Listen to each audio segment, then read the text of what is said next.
కప్పలాగా ఉన్నావు. మీ అమ్మాయి పెద్ద బొంత కప్పలా ఉంది.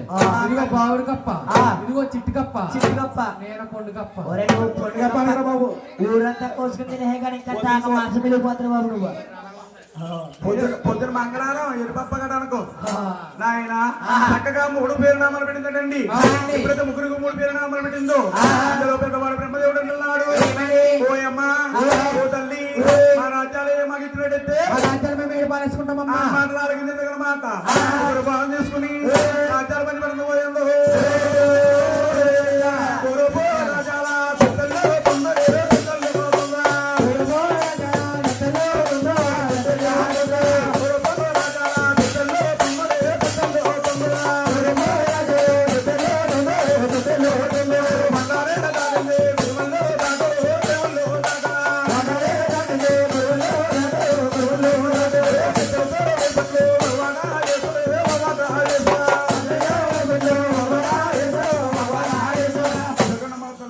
తూర్పు రాజ్యాలు చెప్తండి ఎద్దలతో వైపుట్ల మగవాడు వేసి బ్రహ్మపట్నం అని పేరు పెట్టి బ్రహ్మదేవుడు రాసింది పోయిందో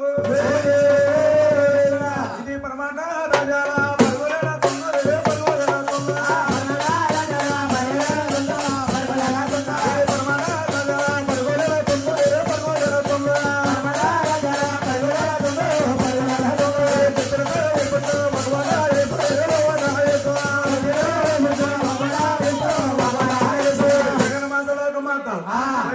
పేరు పెట్టి అలా మహావిష్ణువు రాజు పోయిందో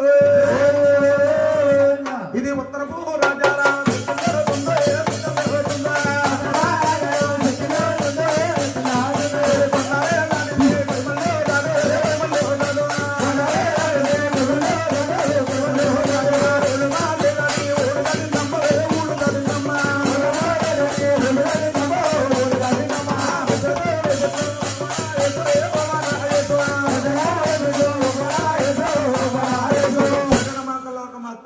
కైలాసపట్నం అని పేరు పెట్టి అలా గౌరీ శంకరాజు పోయిందో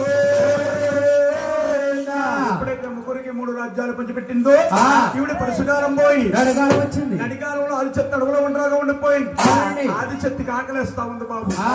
ఆకలిస్తే అడుగులు ఏం దొరుకుతాయి బాబు? కానీ దొరుకుతాయండి గురువు గారు. ఆకులు అలవలు తింటే కడుపు నిండుతుందా? కలియుగానికి ముందంటండి కొన్ని కారణాల చేత కామ వృక్షం చెట్టు పుట్టిందంట. కామ వృక్షం చెట్టుని కామ పండు పుట్టింది. ఈ దివోతిగా చూసింది ఆదిశక్తి. ఆయన యాప్లీ పండు మాదిరి ఎర్రగా అంతా ఉంది. ఇది ఏదో పండు అనుకుని పరుగును వెళ్ళి